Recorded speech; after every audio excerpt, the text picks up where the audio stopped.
네, 리더님들 안녕하세요. 황은옥입니다. 네, 정말 또 별로 오랜만은 아닌데 또 이렇게 뵙게 되네요. 혹시 지금 댁에서 누워서 라방 보는 분들은 안 계시겠죠? 이 라방을, 귀중한 라방을 또 제 방으로 보시는 분들은 안 계시겠죠? 제가 왜 이런 말씀을 드리냐면요. 리더님들 집에서 편하게 라방 보시는데 지금 저희들은 아침부터 이곳에 나와서 정말 사투를 벌였어요. 진짜 라방 PD 그리고 라방 스태프분들은 아침부터 나오셔가지고요. 어제 밤부터 너무 많은 일들을 하셨고요. 그리고 또 아까 킹 강의하신 분 있으시죠? 그분 아침부터 나오셔가지고요. 벽에 대고 혼자 계속 연습하시더라고요. 제가 너무 보면서 안쓰러웠어요. 그리고 두 번째 또 강의하신 신혜선 리더님은요. 청심환 드시고 오셔가지고 가슴 떨린다며 진짜 떨리는 그 마음으로 몇 시간을 대기하고 그 10분의 그 강의를 위해서 몇 시간을 대기하고 이 자리에서 강의를 하셨거든요. 근데 우리 적어도 그 라방을 누워서 듣지는 말자고요. 자, 누워 계신 분들 계시면 다 일어나서 앉으셔가지고 그리고 또 어쩔 수 없이 제 방을 봐야 되시는 분이 아니고서는 우리 이것도 미팅이니까 좀 이 시간을 같이 지켜주고 같이 호흡하면 어떨까라는 생각이 들고요. 지금 폭풍 댓글 달고 계시죠? 이쁘다고 폭풍 댓글 한 번만 달아주세요. 네, 긴장돼가지고 정신 나간 소리 했고요.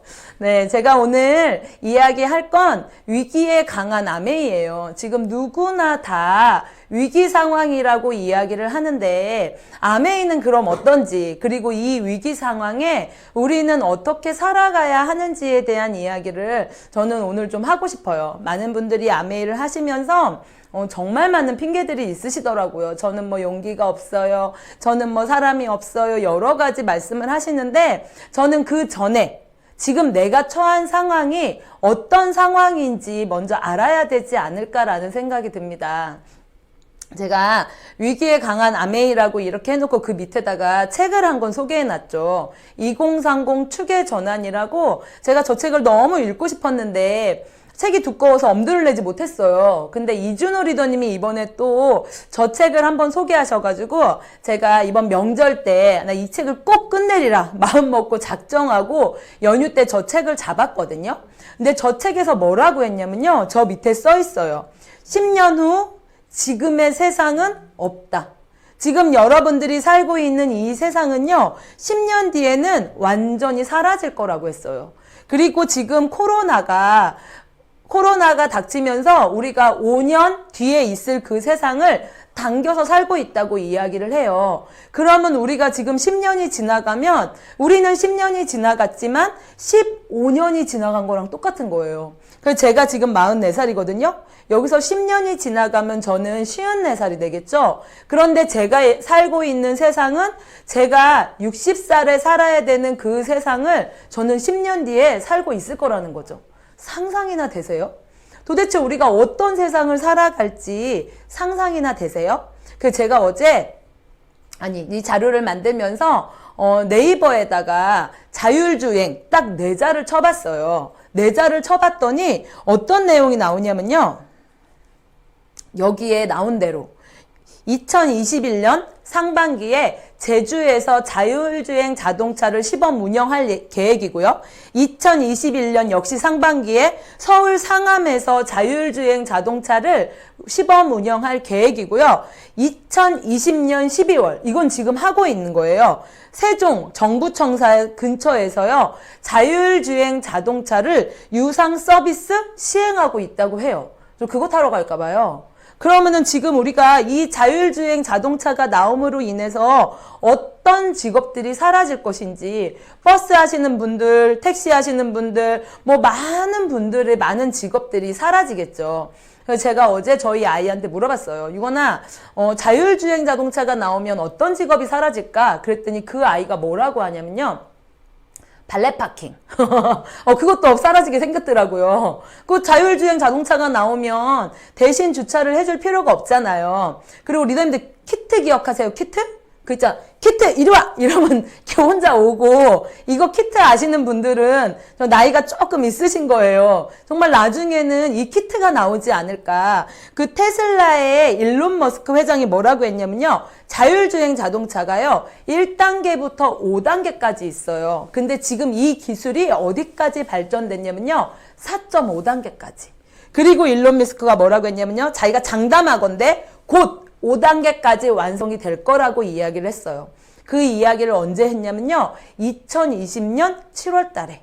이렇게 이야기하고 불과 지금 6개월 정도밖에 안 지났죠. 지금 5단계까지 나왔다는 이야기도 있고, 그래서 지금 이 자율주행 자동차가 다니는데 자동차만 만들어지면 안 되잖아요. 또 뭐가 필요하냐면요. 5G 시스템이 필요해요. 왜냐하면 차하고 그 관제탑이라고 하나? 통신탑이라고 하나? 서로 교류하고 차하고 차끼리 교류하고 이러려면 5G 시스템이 필요하거든요. 지금 5G 시스템도 빠르게 구축이 되어가고 있고요. 자동차는 이미 4.5단계에서 5단계로 넘어가고 있는 상황인 거예요. 그러면 10년 뒤에 이게 지금 현재의 이야기인 거예요. 그러면 10년 뒤에 이 자율주행 자동차는 어디까지 발전해 있을까요? 우린 상상도 안 되죠. 정말 우리가 키트 같은 자동차가 나온다면 우리 진짜로 있잖아요. 나 저녁에 조금 대리운전 해가지고 알바처럼 추가 수입을 받으시는 그분들, 그리고 운전으로 생계를 꾸려가시는 그분들의 일자리는 어디로 갈까요? 그러면 도대체 그분들은 뭐하고 사실까요? 만약에 내가 지금 아니면 내 남편이 이렇게 운전을 하고 살아가는 직업을 갖고 있다면 정말 심각하지 않을 수 없어요. 그리고 두 번째 또 제가 뭐라고 쳐봤냐면요. 드론. 제가 아는 게 사실 거기서 거기예요. 많지 않아요. 저 김미경의 리부트 책을 읽는데요. 책을 읽는 시간과 검색하는 시간이 거의 맞먹었어요. 모르는 단어들이 너무 많이 나오는 거예요. 뭐 블록체인부터 시작해서 막 엄청 많은 그런 용어들이 나와서 책을 읽으면서 계속 제가 정리를 하면서 책을 읽었거든요. 그래서 제가 드론이라고 쳐봤어요. 그랬더니 이렇게 드론이 농사 짓고 드론이 택배 날려주고 사실 우리 이런 건 다 알아요. 근데 이거는 제가 어디서 들은 이야기인데요. 지금 이런 것들을 준비하고 있다고 하는데요. 앞으로는 이 대한민국의 도시 한복판에 물류센터가 쿠팡 물류센터처럼 물류센터가 지어질 거라는 거예요. 그리고 사람들이 물건을 주문하잖아요. 그러면 그 물건을 누가 갖다 주냐면 우리는 뭐 밤 11시까지 하면 다음날 새벽에 쿠팡맨들이 갖다 주고 뭐 이렇게 하잖아요. 새벽 배송도. 근데 그걸 누가 갖다 주냐면요. 근처에서 쉬고 있던 가로등 위에서 충전을 하면서 쉬고 있던 드론이요. 가까운 애들이 왜 우리 배민 시키면 배민 라이더들이 그 근처에 있는 분들이 가서 그 음식을 갖다가 저한테 갖다 주잖아요. 그렇게 드론들도 나이가 40이 넘어가니까 말이 빨리빨리 안 나와요. 정말 죄송해요. 그 근처에 있던 가까이에 있는 개 드론들이요. 물류센터에 가서 물건을 가지고 우리 집까지 오는데 30분 배송. 앞으로 이 시스템을 구축할 거라고 하더라고요. 그리고 드론이 어느 정도로 발전이 됐냐면요. 드론이 가다가 장애물을 만났어요. 그러면 장애물을 스스로 피해가고요. 내가 고장이 났어. 나 추락할 것 같아. 그러면 자기가 스스로 공중에서 폭파해가지고요. 안전한 곳으로 떨어지는 그런 기술까지 이미 발전이 된 거예요. 그리고 이거는요. 독일의 스타트업 윙콥터라는 회사에서 개발한 드론인데요. 우리 드론은 아이들 장난감 정도만 생각하시죠. 그런데 이 드론은요. 최대 시속이 240km래요. 배터리는요, 한 번 충전으로 100km 이상 비행할 수 있어요.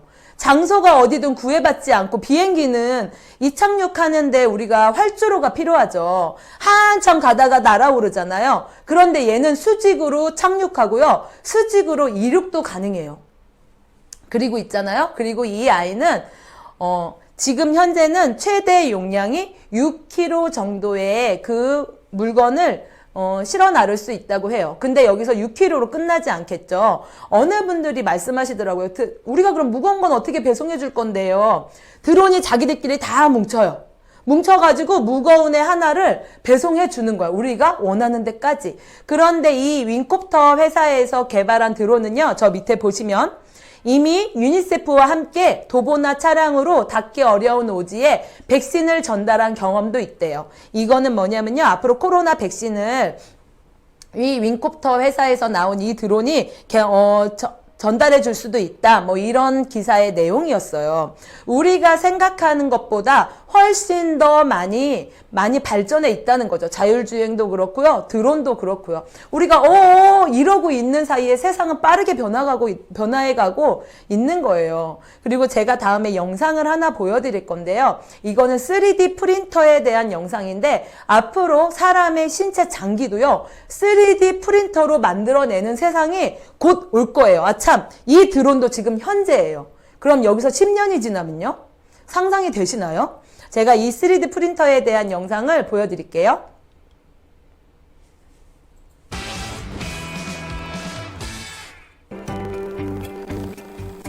최근 바이오 프린팅을 통해 인공생체 구조체를 만드는 연구의 움직임이 활발해지고 있는데요.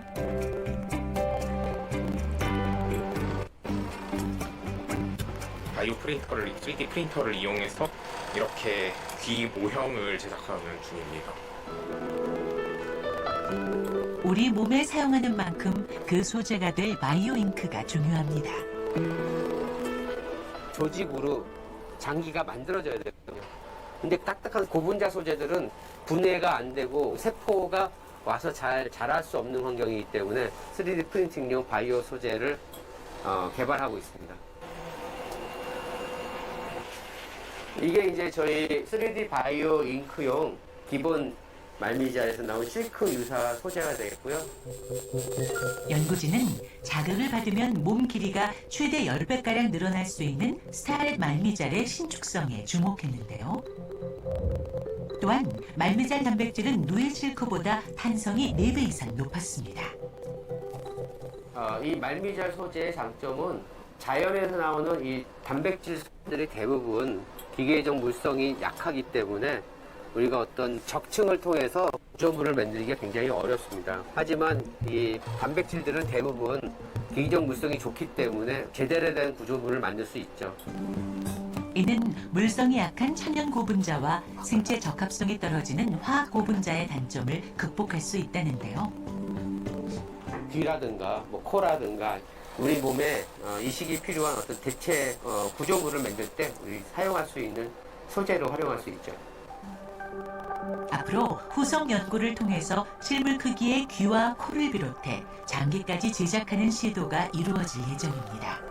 바로 우리 몸에다가 이식하는 것이 아니라 또 바이오 리액터에서 세포를 구조체에 붙여서 잘 키운 다음에 이 세포들이 분할을 통해서 실제 인공장기가 만들어질 수 있도록 해서 그것을 우리 몸에 이식할 수 있는 그런 방향으로 진행할 예정입니다.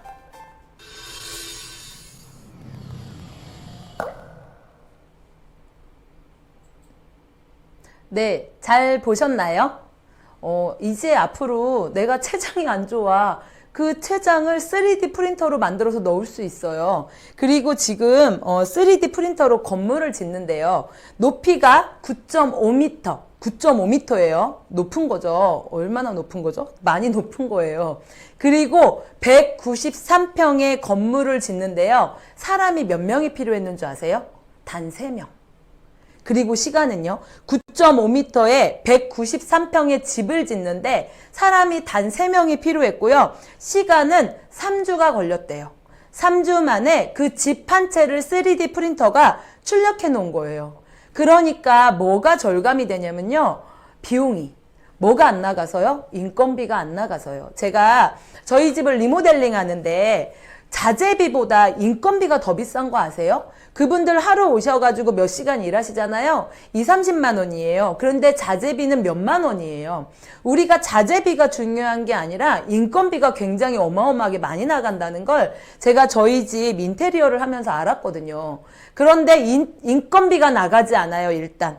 그리고 시간 대비, 인건비는 시간 대비 나가는 건데 그 193평의 집을 짓는데 3주밖에 시간이 걸리지 않아요. 사람이 했으면 몇 달이 걸렸을 시간인데 이 3D 프린터로 건물을 짓는 거를요, 앞으로 계속 연구한다고 하는데요. 이 3D 프린터가 완성이 되지 않더라도 완벽하게 완성이 되지 않더라도 10년 뒤에 분명히 이 아이가 사람의 일을 많은 부분을 대체할 건 확실해요. 그렇기 때문에 많은 사람들이 일자리를 잃을 거는 확실하다는 거죠. 저 대학교 때만 해도 저는 아니었지만 남자분들 같은 경우는 그럼 뭐 쉽게 말하면 노가다라고 말하죠. 노가다 가서 알바한다는 이야기 되게 많이 하잖아요. 나중에 우리 아이들은요. 지금 초등학교 6학년 이제 졸업했으니까 중학생인 저희 아이들이 대학 가려고 준비하는 20살에 수능 끝나고 딱 그 기간에는요. 어쩌면 알바 자리도 없을 가능성이 굉장히 높아요. 우리가 생각하는 알바, 뭐 공사 현장, 그리고 또 뭐 있어요? 주유소는 뭐 이미 셀프로 다 바뀌었죠. 그리고 또 뭐 있죠? 뭐 커피숍 알바. 요즘 뭐 커피숍을 누가 이렇게 막 갖다 주지 않잖아요. 거기다가 롯데리아 뭐 이런 알바 엄청 많이 했잖아요. 그런데 그런 알바 자리도 없을 가능성이 굉장히 많다는 거예요. 그리고 또 그리고 제가 이거는 어제 인공지능이라고 쳤을 때 뭐라고 나왔냐면요. 특허청에서도 인공지능 시스템을 도입해서요. 가방을 하나 놨잖아요. 이 가방하고 비슷한 가방을 인공지능이 찾아내는 거예요. 그리고 3월 인터넷과 인공지능이 만나서 노인 돌봄 사업에 쓰이는데요. 어떻게 쓰이냐면요. 지금 양로시설 94개 중에서 15개 시설에 지금 현재 이거를 도입하려고 하는데요. 얘는 낙상, 사람이 떨어지거나 심정지가 됐거나 아니면 화재가 발생하거나 그리고 그분의 활동량이라든가 활동 동선 그리고 출입문이 열리고 닫히는 거 뭐 이런 것들에 대해서 다 감지가 되는 거예요. 그렇게 하고 위급 상황이 되면요. 인공지능이 계속 지켜보고 있다가 119로 연결을 하는 거예요. 그러면 119에서 와가지고 어떠한 조치를 해주는 거겠죠. 사람이 있는 것보다 어쩌면 더 어르신들이 계실 때 어쩌면 더 안전하고 빠르지 않을까라는 생각이 들었어요. 사람은 잠깐 못 볼 수도 있고요. 잠깐 잠이 들을 수도 있고요. 외출할 수도 있고요. 근데 이 인공지능은 계속해서 그 한 사람만 주시하고 바라보는 거예요. 제가 무슨 생각했냐면요. 치매 어르신이 집에 계시면 누군가가 지켜봐야 하잖아요. 근데 그걸 못하니까 요양시설에 보내드리는 거죠. 근데 원하지 않으시니까. 근데 이 인공지능을 우리 집에다 설치해 놓는다면은 우리 치매 어르신이 움직이시는 거, 나가시는 거, 들어오시는 것도 불이 나서 위험한 것들을 다 감시하고 있으니까 요양보호사가 필요 없을 수도 있겠다. 저 그 생각 진짜 많이 했거든요. 그리고 이 인공지능은요, 그것만 하는 게 아니고요, 노래방 시설도 있고요, 같이 대화도 해주면서 우울증을 예방해 주기도 한다고 하더라고요. 정말 세상이 우리가 생각하는 것보다 저는 가장 이해 안 됐던 게 뭐가 가장 이해 안 됐냐면요. 검사가 사라지는 게. 검사도 사라진대요. 제가 책을 봤는데 검사가 사라진다는 거예요. 그래서 검사는 뭔가 데이터를 뭐 뽑아내고 판례를 찾아내고도 하지만 그 사람을 수사해야 되잖아요. 그리고 신문이라고 하나요? 뭐 그런 것도 해야 되잖아요. 그런데 어떻게 검사가 사라지지? 제가 그 생각했는데요. 그 사람한테 뭔가 질문을 했을 때 대답을 하고 우리들은 우리의 직감으로 거짓인지 진실인지를 알아내지만요. 인공지능은요. 내 눈 떨림, 심장 박동수, 내 몸의 근육의 경직도 이런 것들을 보면서 저 사람이 거짓을 말하는지 진실을 말하는지 99% 찾아낸대요. 사람은 그 사람의 표정과 눈물에 속을 수 있지만 인공지능은 속지 않는다는 거죠. 그래서 진짜 검사 없어지겠구나. 저희 아이 꿈이 검사라고 해서 제가 적극 지원해 주려고 했거든요. 아이가 꿈을 잃었어요. 그래서 저희도 어디 무슨 꿈을 가져야 될지 이제 저도 가이드 해줄 수 없겠더라고요. 이렇게 세상은 빠르게 변해가고 있는데 여러분들의 삶은 안녕하신가요? 괜찮으신가요? 코로나로 인해서 우리 너네 남편 회사 괜찮니? 사실 이거 인사가 되지 않았어요? 그리고 무급휴직이나 임금삭감이나 이런 것들은 너무 당연시되는 시대가 됐고요. 그리고 어린이집 저 유치원 교사였잖아요. 옛날 그 종료들하고 통화를 해보면요. 다 나와야 되는 거예요. 왜? 경력도 되게 많고 그 친구들은 좋은 대우를 받으면서 일할 수 있는데 왜? 이렇게 물어보면요. 아이들이 없어. 아이들이 태소해. 그래서 내가 필요가 없어. 이러면서 다 나오게 되는 거예요. 제가 나 진짜 10년 전에 11년 전에 암회의 하지 않고 유치원교사 계속하고 있었으면 나는 어땠을까? 요즘은 정말 그 당시에 아메이를 받아들인 저 자신한테 잘했다고 칭찬해주고 싶어요. 그리고 또 뭐 자영업자들은 우리 말할 필요도 없는 거잖아요. 사실 뭐 자영업자들은 저희 교회 형제님도 지금 투썸 플레이스를 멋지게 차려놨어요. 시내에다가. 그러고 코로나를 딱 맞은 거예요. 우리 말하지 않아도 알겠죠. 많은 사람들이요 기다려요. 코로나 끝나면 경기가 회복될 거야. 회복 안 돼요. 지금은 뭐냐면요. 불경기가 아니라 저성장 시대예요. 불경기는 겨울이에요. 겨울. 겨울이 지나면 봄이 와요. 그런데 저성장 시대는 겨울이 아니라 빙하기예요. 빙하기는 이 추운 겨울이 1년이 될지 2년이 될지 10년이 될지 우리 알 수 없어요. 지금은 불경기가 아니라 저성장 시대이기 때문에 거기에 코로나가 덮친 거죠. 코로나 때문에 나빠진 건 아니라는 거죠. 그러면 코로나가 끝나도 경기는 좋아지지 않는다. 왜 우리가 이렇게 힘들까? 세상이 바뀐 거예요. 바뀐 세상을 내가 따라가지 못하니까. 9년 무기 지식을 잊지 못하는 것도 문맹이라고 했어요. 보려고 하지 않고 들으려고 하지 않고 학습하지 않으려고 하는 그것도요. 문맹이라는 거죠. 우리는 글씨만 못 읽는다고 문맹이 아니라는 거예요. 코로나로 인해서 상식이 파괴되는 세상이 됐어요. 옛날에는 앞에 슈퍼 가서 물건을 사는 게 당연한 상식이었고요. 아이들이 학교를 가는 게 당연한 상식이었고요. 내 좋아하는 사람들과 술자리에서 아니면 식당에서 맛있는 한 끼 먹고 기분 좋게 한잔하는 게 우리는 당연한 상식이었는데 그 상식이 다 깨졌어요. 학교의 문은 닫혔고요. 아이들은 다 온라인 수업으로 대체가 됐고요. 사람들이 집 밖에 나가지 않고 모든 걸 다 온라인 안에서 해결을 하고 있고요. 배달로 해결을 하고 있고요. 요즘은 연말에 그 모임도 줌으로 하는 거 아세요? 다 곱게 차려입고 앞에다가 자기가 좋아하는 안주와 맥주를 가져다 놓고 줌으로 만나서 사람들이 서로 수다를 떨더라고요. 다 상식이 파괴된 거 아니에요?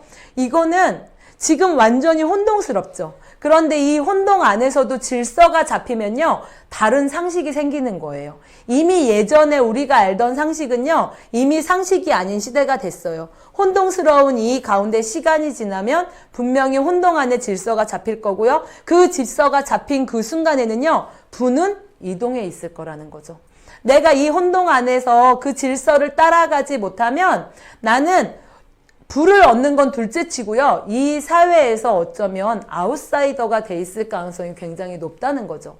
바뀐 세상에 정신 똑바로 차리고 따라가지 않는다면 나와 내 가족들은요. 아웃사이더가 될 거예요. 제가 김미경 그 강사의 책 중에서 리부트라는 책에서 내 인생을 바꾸는 4가지 리부트 공식이 있어요. 제가 이거를 아메이하고 접목시켜 봤거든요. 첫 번째, 언택트를 넘어서 온택트다. 이제 사람을 안 만나는 게 아니라 온라인 안에서 만나야 된다. 무조건 안 만난다고 답이 아니라는 거죠. 온라인 안에서 우리가 만나고 온라인 안에서 뭔가를 소통해야 한다는 거죠. 그럼 아메이는요? 라방 있잖아요. 지금 여러분들하고 저하고 온라인으로 소통하는 거 아닌가요? 줌으로 우리 홈미팅하고 줌으로 공부하고 줌으로 미팅하잖아요. 라이브 톡 하잖아요. 인스타로 하고요. 유튜브도 하고요. 우리 다 온라인 안에서 소통하고 있는 거잖아요. 언택트를 넘어서 온택트 1번. 아메이에 해당되죠. 그리고 두 번째, 디지털과 내 사업을 합체시켜라. 우리 SABN, 그리고 인스타, 블로그 이런 거 다 디지털 아닌가요? 그리고 우리는 또 그 디지털 세계 안에 우리가 눈에 보이지 않는 가상의 건물을 짓고 있는 거잖아요. 우리는 디지털과 우리 아메이 사업을 합체했죠. 그리고 세 번째, 인디펜던트 워커. 이제는 앞으로 내가 직장에 나가서 일하고 일하면 얼마 받고 이게 아니고요. 나 자신이 독립된 워커가 되는 거예요. 내가 어디에 있든지. 내가 서울에 있든 부산에 있든 미국에 있든 어디에 있든지 내가 내 삶을 개척하고 내가 내 일을 찾아서 하는 인디펜던트 워커가 앞으로 돈을 벌어갈 거라는 거죠. 그런데 아메이는 뭐예요? 우리 뭐예요? 독립된 자영사업가잖아요. 완벽하게 맞아떨어지죠. 그리고 네 번째, 세이프티, 이제 앞으로 안전하지 않으면 사람들이 어디에도 움직이지 않을 거라는 거죠. 근데 세이프티, 안전에 집중해야 된다는 거예요. 아메이는 뭐예요? 친환경이잖아요. 안전한 세제고요. 그리고 우리의 건강을 지켜줄 수 있는 뉴트라이트나 이런 것들이 있잖아요. 세상이 바뀌었어요. 이 바뀐 세상에 우리가 이 네 가지 리부트 공식과 아메이를 딱 접목시키니까요. 기가 막히게 맞아 떨어지더라고요. 저는 그냥 아무것도 모르는 가정주부였어요. 그런데 그냥 50만 원 벌어보려고 시작했던 아메이가 이 커다란 변수에 맞아 떨어지는 일이었던 거죠. 미래를 앞서가는 그 일이었던 거죠. 그러니까 저 같은 아줌마도요, 이 시대를 읽으면서 앞서갈 수 있더라는 거죠. 갑자기 닥쳐온 코로나 변수에 여러분들의 삶은 어떠셨어요? 우리 뭐 이거 다 알고 있잖아요. 뭐 일상이 붕괴됐고 소득이 감소됐고 이제 말하기도 입 아파요. 코로나를 말하기도 힘들어요. 그런데 저는 어땠을까요? 아메이를 10년 동안 가지고 아메이라는 도구를 10년 동안 끌고 온 저는 코로나를 만났을 때 어땠을까요? 정말 아메이가요 생필품이기 때문에요 네트워크에 흔들림이 없더라고요. 너무 감사했어요. 자기들 스스로 물건을 주문해 쓰는데요 너무 감사했고요. 그리고 또 사람들이 건강에 면역에 관심이 생기니까요 뉴트라이트 비싸다고 안 먹던 소비자들이요 자기들이 더 찾아서 먹더라고요. 그리고 사업자들은요, 우리 팀의 파트너들은요, 현실 점검이 더 단단하게 된 거예요. 이 코로나를 통해서. 그래서 자기들이 더 마음을 먹고 본인의 사업으로 인식하고 뛰기 시작하더라고요. 제가 늘 말하지만 아메이는 공부와 똑같다고. 해라 잔소리해도 하지 않을 사람은 하지 않아요. 근데 냅둬도 자기 사업으로 인식한 사람은요, 누가 말려도 해요. 그런데 이 코로나로 인해서 아메이를 본인의 사업으로 인식하는 사람들이 굉장히 늘어나더라는 거죠. 그리고 코로나에도 시간은 가죠. 시간이 가면서 소비자들은 계속 생기고요. 애기 파트너들은 계속 생기면서 저의 수입은 점점 늘어나더라는 거죠. 사람들의 무급 휴가가 너무 당연한데 저의 수입은 점점 늘어나더라는 거죠. 그리고 더 감사했던 건요. 아메이가 꾸준히 오래 할 수 있는 일이라는 거. 제 친구들이요. 여기 제 친구들이랑 관련된 사람 없으시죠? 제 친구들 너무 잘났어요. 다 너무 대기업에 들어가 있고요. 너무 빵빵한 직업을 가지고 있고요. 제가 그 친구들하고 어느 순간 연락을 하고 싶지 않더라고요. 나는 너무 초라하게 힘들게 살고 있는데 그 친구들 너무 잘나게 살고 있으니까 연락을 하고 싶지 않더라고요. 그런데 그 친구들이요. 지금 이번에 제가 친구들을 만났는데 뭐라고 했냐면요. 다 그 좋은 직장을 그만두고 나와야겠다는 거예요. 제가 왜?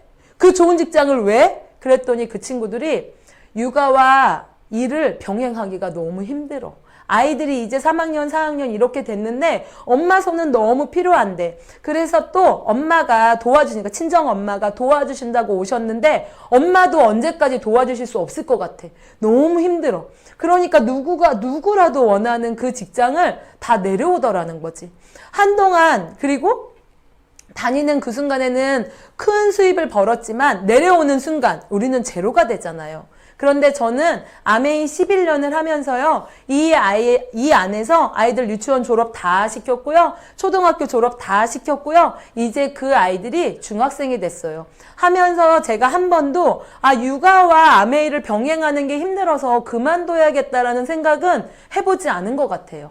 충분히 할 수 있었어요. 아이의 학예가 있었으면요. 스케줄 빼고 갈 수 있었고요. 졸업식에도 저는 스케줄 조절하고 갈 수 있었고요. 엄마가 필요한 그 순간에 제 스케줄을 제가 조절할 수 있었기 때문에 아이한테 항상 함께 있어줄 수 있었어요. 그렇기 때문에 저는 꾸준히 오래 할 수 있는 일이라는 게 너무 좋았고요. 앞으로 여기서 제 나이가 44살이잖아요. 전국에 아메이한 사람 중에 내 나이 모르는 사람 없을 것 같아요.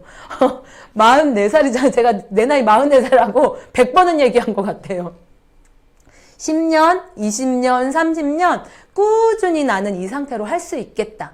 너무 힘들지도 않고 그렇다고 제가 너무 무료하지도 않고 정말 나한테 맞춰서 꾸준히 오래 할 수 있겠다라는 생각을 하니까 이 아메이라는 도구가 너무 감사해요.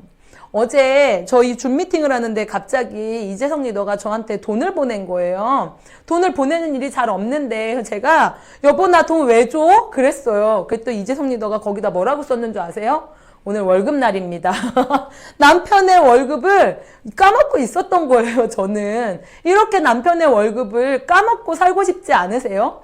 위기에도 아메이는 흔들리지 않아요. 생필품이기 때문에요. 그리고 또 저희 팀은 한국 아메이는 빠르게 태세 전환을 했죠. 라방, 줌 미팅, 그리고 본사의 온라인 강의, SOP 이런 것들을 통해서 빠르게 태세 전환을 했고요. 저는 코로나를 겪고 제가 확 느낀 게 있어요. 진짜 연금이구나. 정말 연금이구나. 제가 연금이구나 생각하는 몇 가지 포인트가 있었어요. 10년 동안 사업하면서. 그런데 또 이번에 정확하게 다른 사람들은 다 일자리에서 잘려서 집으로 돌아오는데요. 저는 네트워크에 흔들림이 없더라고요. 수입이 흔들림이 없더라고요. 따박따박 매달 심지어 늘어나더라고요. 그래서 제가 더 강하게 마음 먹었어요. 진짜 열심히 해야겠다. 정말 열심히 해야겠다. 그리고 아메이 본사는 어때요? 더 발벗고 뛰어주죠. 더 우리에게 뭐라도 해주려고 아메이 본사가 더 나서잖아요. 김미경 강사가 뭐라고 했냐면요. 온라인에 너만의 쇼핑몰을 만들라고 그랬어요. 그게 10만 원을 벌든 15만 원을 벌든 쇼핑몰을 만들라고 그랬어요. 그런데요. 그 쇼핑몰은 그냥 장소만 바뀐 거 아닐까요? 오프라인에서 온라인으로 장소만 바뀐 거잖아요. 택배 포장도 내가 해야 되죠. 물건 뭐 가져다가 주는 것도 내가 해야 되죠. 아이템도 내가 고민해야 되죠. 그런데 우리는요. 본사에서 다 해주는 걸 주문만 넣으면 아메이 본사에서 택배 보내주잖아요. 아이템 본사에서 만들어주죠. 연구 본사에서 다 해주죠. 그리고 또 그 소비자들이 차곡차곡 쌓여서 내 눈에 보이지 않지만 온라인 안에 건물을, 무형의 건물을, 자산의 건물을 만드는 일인 거잖아요. 그 온라인 쇼핑몰하고는 비교가 되지 않는다는 거죠. 아메이가 안 되는 걸까요? 내가 안 하는 걸까요? 전 이제 알겠어요. 아, 왜 안 되는지. 아메이는요, 안 되는 게 아니에요. 내가 되게 하지 않는 거고요. 내가 아직 그 방법을 모를 뿐인 거죠. 방법을 정확하게 캐치한 사람은요. 누구나 다 되는 사업이에요. 제가 지금 어디에서 헤매고 있냐면요. 다이아몬드에서 수석 가는 길에서 헤매고 있어요. 분명히 스폰서님들은 보이실 거예요. 제가 왜 안 되는지, 제가 어느 부분이 부족한지 저는 안 보여요. 안 보이니까 제가 지금 헤매고 있는 거겠죠? 그런데 제가요. SP 가는 건 보이고요. PT 가는 건 보여요. 저 사람이 SP를 왜 못 가는지, 저 사람이 PT를 왜 못 가는지. PT가 안 되는 게 아니고요. 내가 그 방법을 찾지 않았기 때문에, 찾지 못하기 때문에 아직 안 되는 게 아닌 거예요. 그걸 찾으면 누구나 된다는 거죠. 그런데 많은 사람들이 아메이를 아르바이트만 또 못하게 하더라고요. 정말 성실하게 직장 다니는 것처럼 해보세요. 어떻게 안 될 수가 있나. 저한테 그런 얘기 되게 많이 해요. 다른 사람의 시선이 너무 신경 쓰인대요.